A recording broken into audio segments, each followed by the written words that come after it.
Hey everybody, welcome, welcome. This is Marnie Swedberg, and I'm here today with our guest, Connie Durham, to talk about confident communication and specifically the roles of emotion, perception, and personality as it relates to how we communicate. During this program, we're going to talk about how our emotions color everything we do, our top emotions, and why understanding them is so important, how our emotions affect our work and ministry communication, the role of personality in communication and exactly how to see things from the perspective of other personality types, how perceptions affect our communication with family, friends, and associates, and also the power of awareness in communication and how it can radically improve our conversations and connections. Our guest today is Connie Durham. She leads the women's ministry at her church and has served for 21 years in a leadership position with a direct sales company, winning 7 diamond rings, 2 company cars, and hundreds of prizes. She is a certified speaker and trainer with the John Maxwell team and the CEO of Connie's Clever Concepts, empowering couples and families with relationship-saving communication skills and concepts. You can learn more about her at her website, which is conniescleverconcepts.com, and also over at womenspeakers.com, where she's available to speak at your next event. And welcome to you, Connie. So excited to have you here with us today. So glad to be here, Marnie. Thanks for having me. You bet. And this is such a great topic that I think all of us can always use help with because communication is day in, day out. And ever since the Tower of Babel, we've all kind of just struggled with this. And literally, we don't think about communication. We just keep going without even thinking about it, right? Okay, yeah. So why did you pick this as your kind of specialty, area of specialty? Well, in 2004, I had gone to a class on DISC, Yes. DISC, and that is your communication styles. And I'd heard a little bit about it before that and used it in my prior business.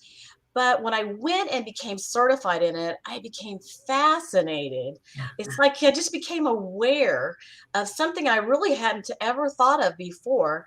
And so as I became fascinated, I developed a passion for it. And I saw how understanding other people could help people get along better. So often people Yeah. just don't get along because they don't understand one another. Absolutely. I remember one time when I was a full-time at-home mom with 3 young children, and my husband was an executive, and he said, come with me on a trip to somewhere he was going to a conference, and we left the kids with the grandparents. And on that trip, I didn't have anything to do during the days when he was in his meetings, and I got to just read and sit by the pool and rest. And I took with 3 books on personality types, and I studied our family's personalities, and it changed everything. It was so helpful to just really, really understand why they were behaving the way they were and what I could do to help. And it makes a lot of difference to you. It So really does. when I went to this convention and I learned all of this, I came home and I had 3 teenagers also, kind of like you right there. And so we gathered in my bedroom, and you know how you get on your knees and you kind of sit with your hands on the bed, like this. And so Yeah. we were all gathered around the bed, sitting with our chins and our heads, and Yeah. I started talking to all the kids about the Mhm. personality styles. And that's when I became aware that so often people who are alike bump heads, Yes. and people who are so far distant, not alike, don't even know what to do with each other. And Right. it really helps It's true. you understand your teenagers Mhm. and your children. And it's that old story of, all kids don't need the same thing from us. So true. Some are real independent and some need a little extra love and care, right? And communicated in different ways. So let's start with this concept of emotion coloring things. All right. So, first of all, there are 4 different emotions, and one of them is not no emotion, right? And Mm. so, when you're dealing with a person who does not show any emotion, they have that blank poker face, and you think they're not feeling anything at all, but they do. They have feelings, definitely. They just don't show any of their feelings. So, no emotion. And then the next one is that person who shows every bit of emotion on their face. Yeah. And that is me. My husband and I can be driving along in the car and I'm not talking anymore. He's like, well, everything okay? You're not talking? Because I'm always talking.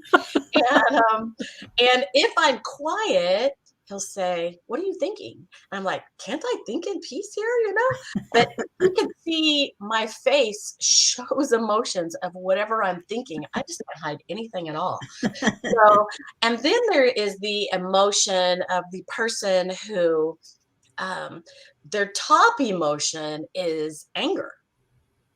Now, this is a really hard one because it doesn't matter whether you are at home, it's your spouse. It doesn't matter if it's your teenager, if it's your coworker, if it's your boss. If their top emotion is anger, then when they get hurt, they're mad. If they're stressed, they're mad. If they're hungry, they're mad. And I'd like to tell a little story about my little grandson when he was 2 years old. I was watching after him one afternoon. We were outside playing, and he fell on the concrete and he skinned his knee. Well, when a little kid skins their knee, their first thing is what? Cry, scream. They cry. But instead of crying, he got up and he brushed off his knee. He's just 2 years old. And he brushes off his knee and he is mad. He is mad that he has skinned his knee. It's bleeding and he's angry about it. And I just found, knowing Wow. the top emotions, how that does color everything. I found that very amusing, to do that. So, Amazing. you have that top emotion of anger, and that's probably one of the really hard ones to deal with.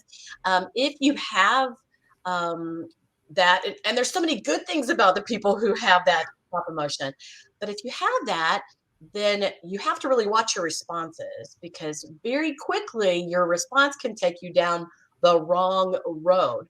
And so you might be one of those people, not you actually, Marnie, but you might be one of those people, or you might be working with someone or married to someone. And if you can understand that it's really not about you, Right. because we take it personal if somebody yells at us or somebody's angry with us, and it's really not all about you. And that kind of helps soften it a little bit if you Right. at least understand that, right? Yeah. Yeah. So I heard 3. What's the fourth one? Fourth one, so we have anger, we have non-emotional, optimism. And that's actually the optimism is actually the person who shows everything on their face. Okay. So that's actually number 3. So optimism, the person who is actually, and that's the emotion. Optimism means that when something happens with the person that has optimism as their emotion, their top emotion, then they always think of the best thing. So maybe something really terrible has happened and they think of whatever is good or a good outcome that's going to come from that. And to a person who might be a pessimist, then that's pretty irritating, right? They're always coming up with something good whenever the situation is bad, right? Yep. The fourth emotion is that tendency of fear. And this fourth style, when anything is coming up, they tend to be a thinker. And so they're always thinking about what could go wrong. And it's, they don't do it on purpose, but it's fear. And so that doesn't mean that they are actually afraid of everything. It just means that they're fearful something's going to go wrong. They're not afraid of everything, but they're fearful something's going to go wrong. So when there is something going on, they see everything that can go wrong. So you see how that really colors everything. It colors whether you're going to see it in a bright, you're going to see a bright light, you're going to see a dark light, whether you're going to see a red light because you're mad about it, or if you're just non-emotional and you just don't think anything about it at all. Wow, that's crazy. And I haven't really ever thought like a person could be non-emotional. It didn't occur to me that that's a certain temperament type or whatever. Yes, totally. And Huh. so they're really hard to read. So Yeah. if somebody is non-emotional, they're very hard to read. And they also don't get upset very often. Uh, Right. you're like, Steady, steady, steady. absolutely. And you think, you were just at a restaurant and you were served a cold steak and they'll never return that cold steak. They just go ahead and eat it and they don't let it bother them. Well, the emotion with anger is going to be like, my steak is cold and I'm paying for a hot steak, right? So it really does, it colors everything. And the person who's not emotional, they're going to get embarrassed if you draw attention, to them and Mm, that kind of thing. So mm, yeah, yeah. Whether you're a mm. kid, teenager, or an adult, whatever your emotion is, it colors everything. So as we go forward now, and I've never heard it explained this way. And I've done so much personality study and work, and I've never heard it explained exactly like that. So that's really cool and very eye-opening, really. As we go forward, communicating with the people in our lives who are more of a different emotional bent than we are, then how do we actually like bring this into the conversation, into the relationships? Well, I think that the first bit of conversation we always have to have is with ourselves, right? Because never Not bad, just different. never come with our finger pointing at the Right. other person. Right. And so our first thing we do is we stop to think about, who am I? And Mhm. what is my top emotion? Do I react to everything? How do I react to everything? You always have to be careful when you're looking at someone else and talking about how they act, right? So one of the things you could do is you could get a book and read on the personality styles. Now, there's a lot of different ones out there right now. I personally use the DISC method, and that is DISC. There's a lot of different ones, and they're all very Mhm. similar. I found Mhm. it, easiest to understand, Yeah. and yeah, because people have one top style, they may have a secondary style, a little bit of a third, but some people are really high in one area, and that's another story, right? Yeah, right, absolutely. Absolutely. So, what would you say the role of personality is in communication, and exactly how can we see things from the perspective of other personality types? Well, some people are very direct, and so people who are very direct, they are going to tell you right like it is. There again, you may get your feelings hurt sometimes, or you may love having a direct. Some people are indirect, and those people who are indirect may be telling you something that they want you to know, but they tell you in such a roundabout way that you don't even know that they told you this. And Yeah. I am direct myself. I am direct, but I am carefully direct, around the bush direct. Not that straightforward, just telling you like it is. So I'm direct, around the bush direct. My husband is very indirect. And that means that he never tells me like it is. He always sugarcoats it. It's always sugarcoated. And I'm going to kind of sugarcoat it because I want it to be nice. But he sugarcoats it in such a way that he might not tell me what I need to know.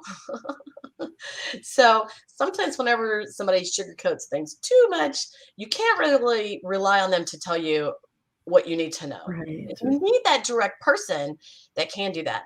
Now, here's what happens if you get two people who are very direct. If they've had a good upbringing, then they've learned how to use their directness and they can work well together. But if they're very direct and they haven't had a good upbringing and they don't know how to handle that top emotion of anger, then they may have a little bit of trouble in working together because guess what? Each one of them wants to be the leader.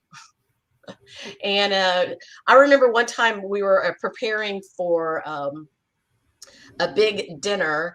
And I used to be with Mary Kay Cosmetics, and I was a sales director with them.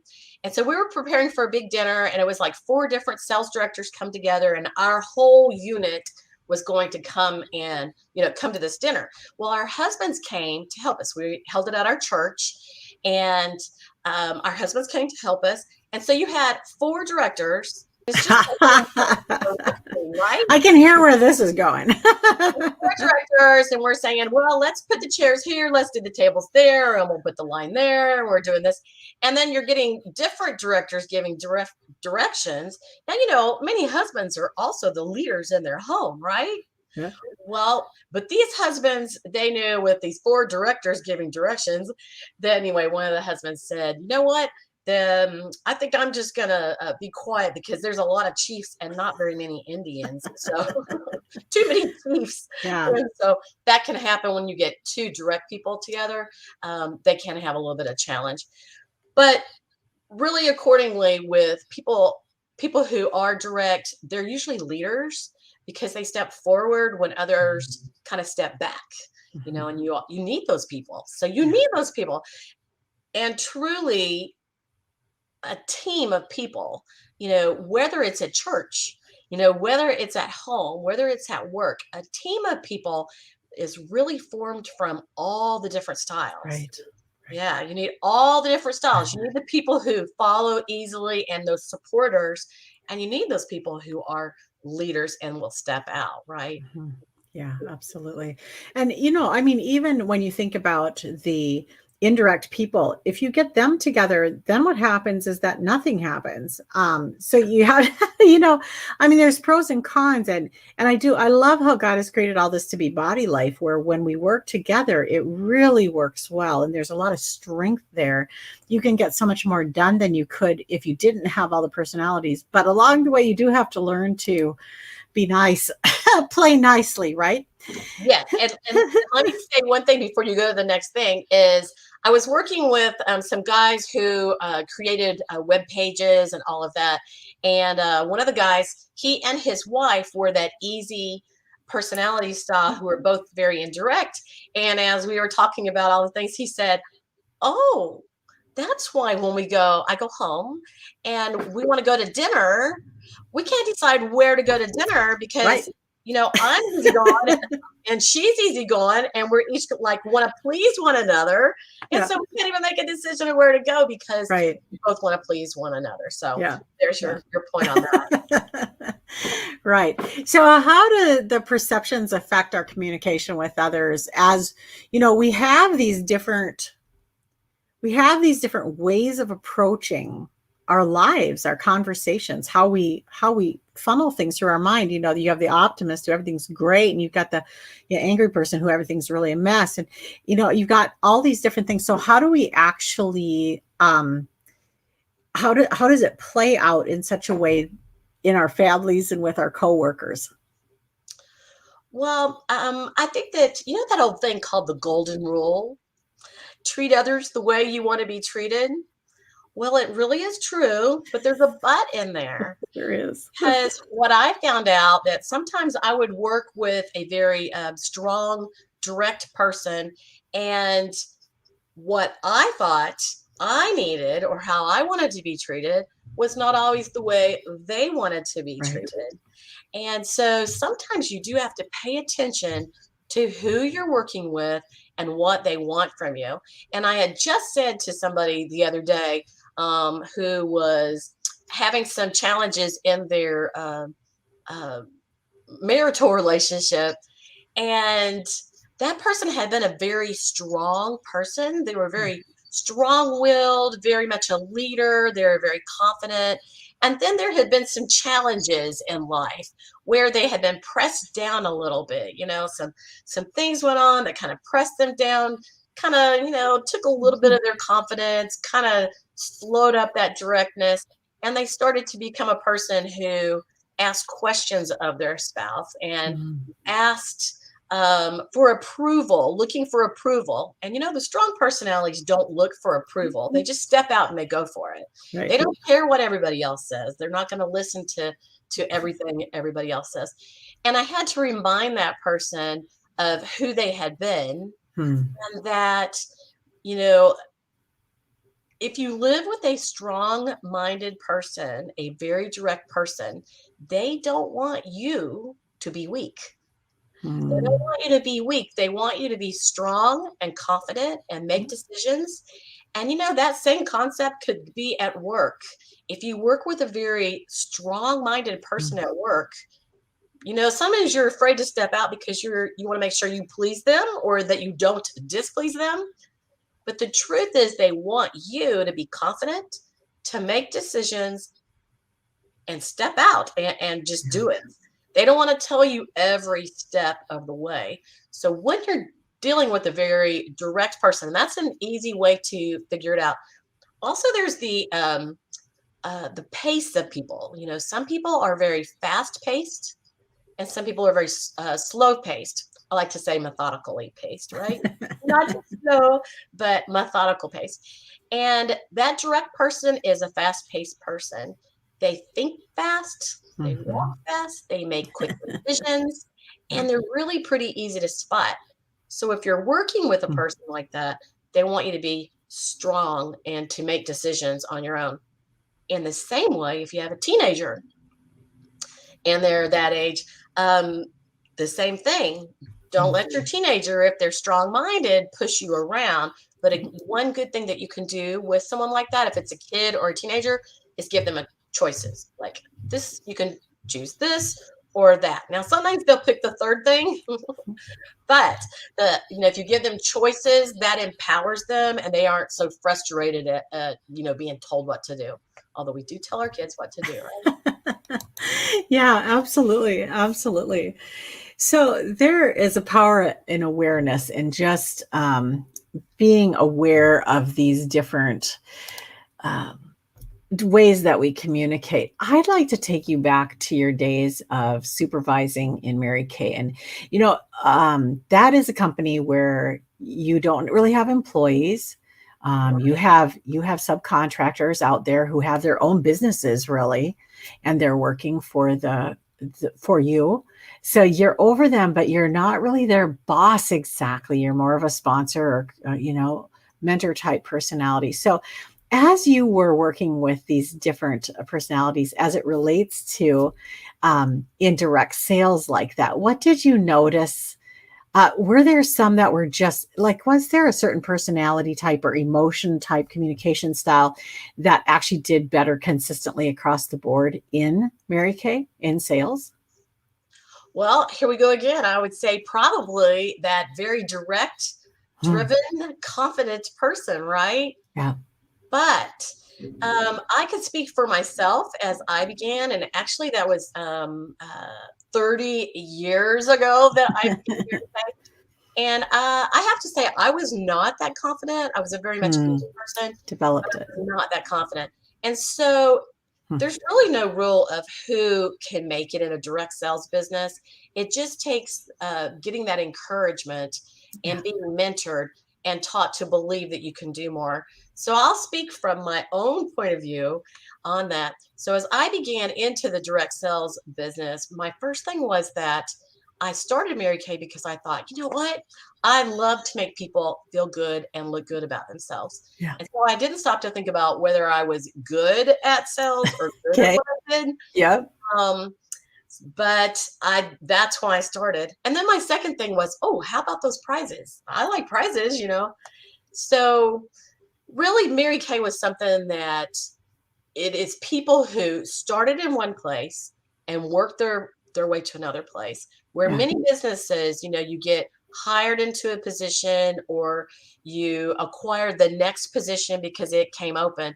Mary Kay was something that people mentored people below them. And so everything that you learned from someone who had already done it. Mhm. And the thing about the company was they always did the good by people. They always did better by people. So Mhm. everything was about people and not the bottom line and that kind of thing. So that was filtered through the whole company and filtered through the sales directors. And nothing's ever perfect because people make their own choices. But people who could make it in something like that, it really comes down to uh, getting the right mentor, listening to your mentor and what they tell you, uh, reading encouraging books, believing in yourself, focusing on what is good. I like to say that we get more of what we focus on. And Yeah. so often we get stuck on the nitty-gritty, picky kind of stuff. Mhm. And that makes me think about one of the personality styles that we've been talking about today. And that is that style that gets stuck on the fearful thing. They also are very analytical, and Yeah. sometimes they get stuck on the picky little Mhm. things and picking things apart, and they forget, what really matters is people, right? We get stuck on the details and that kind Yeah. of thing. Mhm. But as far as Mary Kay goes, you know what? It brought me to where I am today because it helped build confidence in me. Right. It helped me to learn how to achieve, have friends, support others. Um, yeah, great company. No, that's what I can say on that. No, I know. Working with womenspeakers.com, I know that a lot of speakers would tell you, I am, it was the last thing I was ever going to do was be a speaker, and that it was a developed skill. And so there's definitely this. Now, when it comes to communication style, let's go back to your 2-year-old grandson. When it comes to communication style, if you're an angry communication style, if that's your emotion that you trigger from, does that change? Can you change that? Or are you pretty much locked into that's how you were created? That's Yep. just your base. It's Yeah. how you're created. Now, the thing is, whenever you have a child that's like that and you teach them, um, you know, count to 10 before you. Self-control and different things. Yeah, I Right. like to Yeah, use something that's kindness. called the pause button. You teach them Yeah. to pause before you speak Right. because Right. sometimes we just blurt out if we're upset Right. about something. We have to pause and think about what our words are before we talk. And so that little style, if they're taught as a child, how to deal with that, they're Right. they're awesome leaders. They're great. They're Right. good leaders. But if they're not taught how to handle that frustration and that anger, Right. Yeah. then yeah, it cannot It's be good. just loose cannon all over.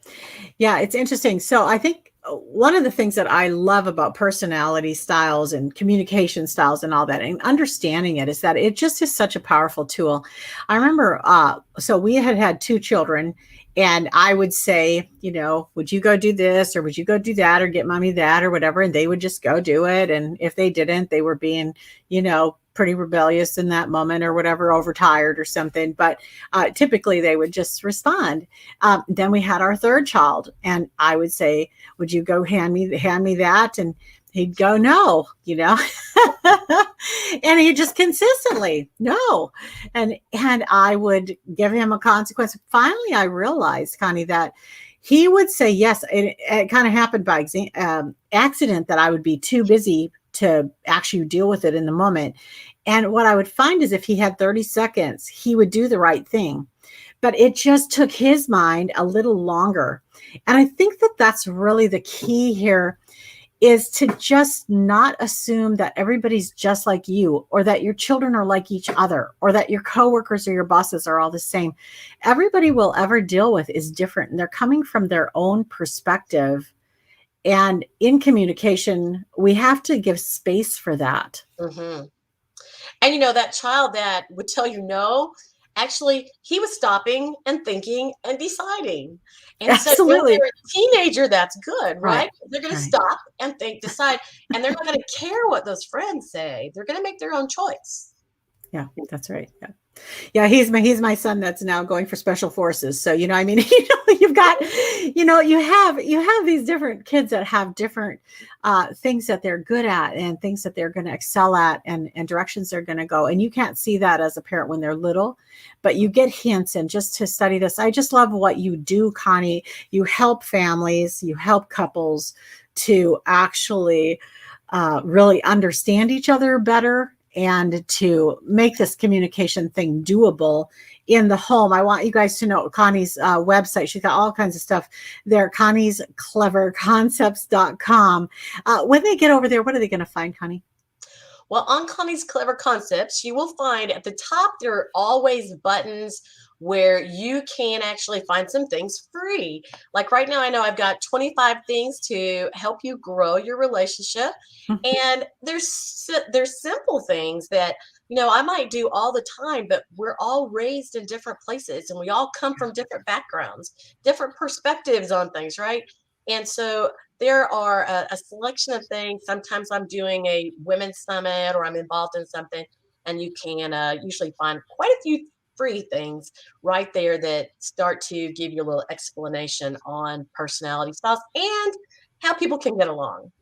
Yeah. So, do you do coaching with couples or a group coaching program, or what is it that you actually provide like that? Well, ultimately, I have a program called Communication Secrets for Couples because so often, we get married and we are swept off our feet. We're in love with that person. We're attracted to that person. Yeah. And then you start living together and then you start having children. And then there's work and chores and who does this and who does that. And we start to kind of forget about all those other important things that help people get along. And so a lot of my free stuff are things that are just something we all really should know and use. You're like, I know Yeah. that, but you might not be doing it right. But the communication secrets for couples is actually teaching you the personality styles and Mm. how to deal with one another and how to recognize. And once you start to recognize that your spouse is not doing something just to irritate you, that this is kind of ingrained in them, you start to make allowances and then you start to learn that you can depend on each other for certain Mhm. things.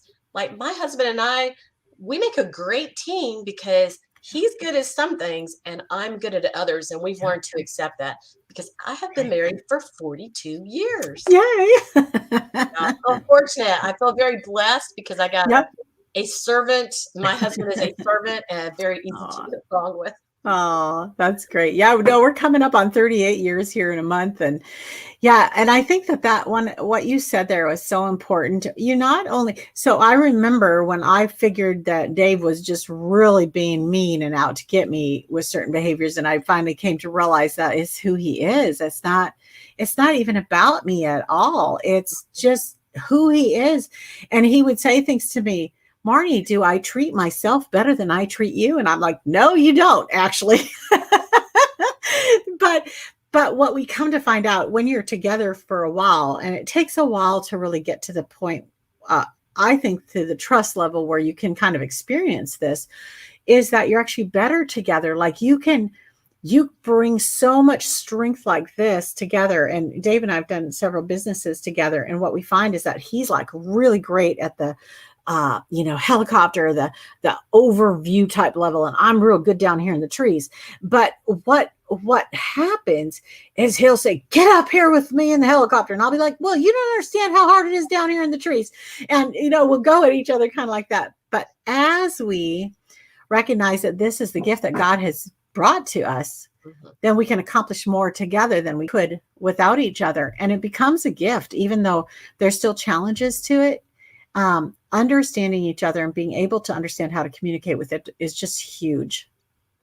It is because we all want a peaceful home, right? We do. And Yeah. one thing I would say as we get close to being finished, I would say, one of the really important things is being kind and courteous to one another. Yeah. Talking to our spouse, we practice it, right? Talking to our spouse the same way that we would talk to our friends Yeah. or we would talk to our coworkers at work. Sometimes we give it all away at work and then we come home and people forget how to talk nice to each other. Because when somebody's talking nice to me, then I like them. How about you? Yeah.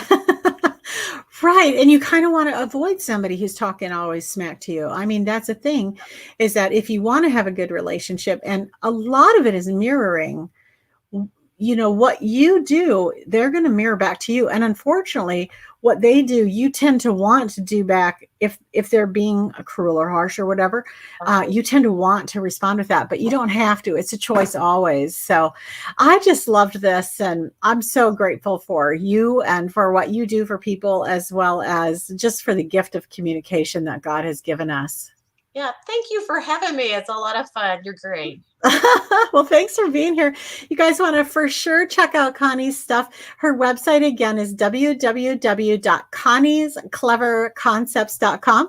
She's also a speaker available to you over at womenspeakers.com. So I hope you'll check that out. Thanks so much for joining us. I hope you have a wonderful rest of your day. See you next time.